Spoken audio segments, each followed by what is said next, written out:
첫 번째는 여자예요. 이건 잭스계의 전설이자 레전드인 시미켄 형님께서도 인정해주신 부분이죠. 이건 정말 그냥 팩트입니다. 사실 저는 관상을 잘 안 믿음에도 불구하고 이 잭스에 관해선 이 여자 진짜 가장 확실한 성욕 강한 여자 특징이에요.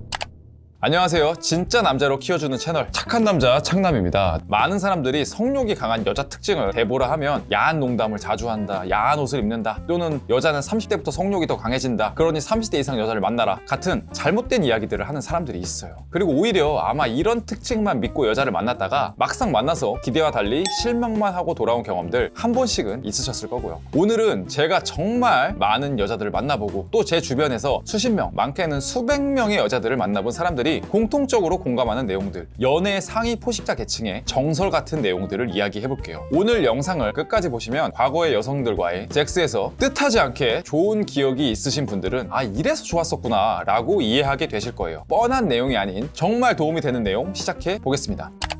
자, 우선 우리는 이 큰 바탕이 될 부분을 하나 기억하고 가야 합니다. 여자 중에 성욕이 없는 여자는 존재하는가? 어떻게 생각하세요, 여러분? 의외로 성욕이 없는 여자는 있습니다. 정말 그런 사람이 세상에 어딨냐 싶겠지만 놀랍게도 여자들 중에는 이런 부류가 존재해요. 이런 사람들은 성욕이 아예 없으니 이성에 대해 관심이 없고 연애를 하고 싶다는 욕구 자체를 이해하지 못해요. 정말로 저도 과거에 이런 사람을 만나본 적이 있는데 연애를 하든 잭스를 하든 크게 감흥 자체를 못 느낍니다. 정말 첫날부터 마지막 날까지 강목 그 자체예요. 놀랍게도 이런 사람들은 정말 겉으로 보기에는 큰 하자가 없는 경우가 많아요. 하지만 제대로 실상을 알고 보면 잭스도 싫어, 스킨십도 싫어, 데이트도 싫어, 집에서 혼자 강아지랑 놀고 싶어, 취직만 시켜줘, 이런 소리나 하고 있다는 거죠. 이런 사람들은 머리에 번개를 맞아도 변하지 않을 확률이 높습니다. 자, 그러니까 여러분이 정말 나는 잭스 아예 상관없다, 필요 없다 하시면 이런 여자를 만나도 되지만 그렇지 않다면 이런 여자는 절대 안 변하기 때문에 반드시 피해야 합니다. 관계가 깊어질수록 더 문제가 되거든요. 그래서 애초에 대원칙, 성욕이 없는 여자는 무조건 걸러라, 이것부터 꼭 알고 여자를 만나셔야 합니다. 자, 우리는 이제 가장 최악의 경우를 먼저 제거를 했어요. 자, 그러면 이제 진짜 성욕이 있는 여자를 알아봐야겠죠. 자, 첫 번째는 입술이 도톰하거나 입이 큰 여자예요. 이건 잭스계의 전설이자 레전드인 시미켄 형님께서도 인정해주신 부분이에요. 이건 정말요 그냥 팩트입니다. 사실 저는 관상을 잘 안 믿음에도 불구하고 이 잭스에 관해선 여자 입술은 정말 확실한 특징이더라고요. 저뿐만 아니라 여자 경험이 많은 주변 사람들 모두가 입술을 공통으로 이야기할 정도로 말입니다. 한번 여러분이 만났던 성욕이 강한 상대들을 생각해보면 그 중에 몇몇은 반드시 입술 부분이 도톰하거나 두꺼웠을 거예요. 실제로 입술이 두꺼운 것은 동물적인 본능이 강한 타입이라고 이야기를 합니다. 즉 원초적인 성욕, 식욕과 관련된 것이 높을 확률이 있다는 관상인 거죠. 자, 두 번째는 성공욕, 성취도가 높은 여자예요. 의외로 학력이 높은 여자가 성욕이 높다라는 말을 한 번은 들어보셨을 거예요. 이건 매우 확률 높은 말입니다. 실제로 자기 개발의 대가라 불리는 나폴레옹 힐의 생각하라 그리고 부자가 되어라 라는 책을 보면 따로 성욕 부분이 있어요. 이 부분을 읽어보면 성욕이 높은 사람은 성공할 확률이 높다. 다만 그 성욕을 온전히 성행위에 쓰지 않고 창의적 에너지, 즉 자신의 성취나 발전에 쓴 경우다 라는 부분이 나와요. 자, 이걸 다시 해석하면 사회적으로 성공하고 성취도가 높은 여자는 성욕이 높았을 확률이 높고 그 높은 성 에너지를 창의적 에너지로 전환해서 썼을 확률이 높다라는 거예요. 하지만 그 시작은 기본적으로 성욕이 높다라는 걸 보여주는 거죠. 자, 그렇기 때문에 잠재된 성 에너지와 성욕이 높습니다. 제 경험상도 정말 100% 그랬어요. 자기 일에도 열심인 여자가 오히려 밤에도 정말 화끈했던 그런 경우가 많았습니다. 마지막 세 번째는 앞 광대 발달, 턱 밑각이 발달된 경우예요. 이건 사각턱이랑은 약간 다릅니다. 보통 턱 쪽이 발달된 경우는 남성 호르몬과 관련이 많습니다. 각지고 털이 많이 나고 어깨가 넓고 이런 부분들이 발달되었다면 다른 여자들보다 남성 호르몬이 높다라는 걸 의미해요. 이건 진화 심리학에서도 많은 학자분들이 공통적으로 이야기하는 내용입니다. 그리고 호르몬과 성욕은 상당히 밀접한 관계가 있다는 건 여러분들도 다 알고 계실 겁니다. 털이 많다거나 어깨가 넓은 경우보다는 광대 쪽과 턱 밑쪽 이런 부분이 발달된 경우가 확률적으로 훨씬 성욕이 높은 여자입니다. 결국 골격 부분은 숨길 수 없는 성욕이 강한 남성 호르몬의 신호이기 때문이죠. 자, 여러분 오늘 제가 말씀드린 세 가지를 기억해 주시고요. 여자를 만나기 전 이 부분들 한번 생각해 보시고 만나서 테스트도 해보시고 적용하셔서 본인이 원하시는 목적에 도움이 되시길 바라겠습니다. 저희 착한 남자에서는 오로지 남성분들을 위해서 여자를 유혹하는 법에 대한 PDF 그리고 컨설팅 그리고 장기 코칭 과정을 제공해드리고 있어요. 아래 고정 댓글 링크를 참고해주시면 더 많은 정보 얻어가실 수 있으실 겁니다. 오늘 영상은 여기까지고요. 오늘 영상이 마음에 드셨다면요, 구독하고 좋아요 그리고 알람 설정, 댓글까지 꼭 한 번씩 부탁드리겠습니다. 감사합니다.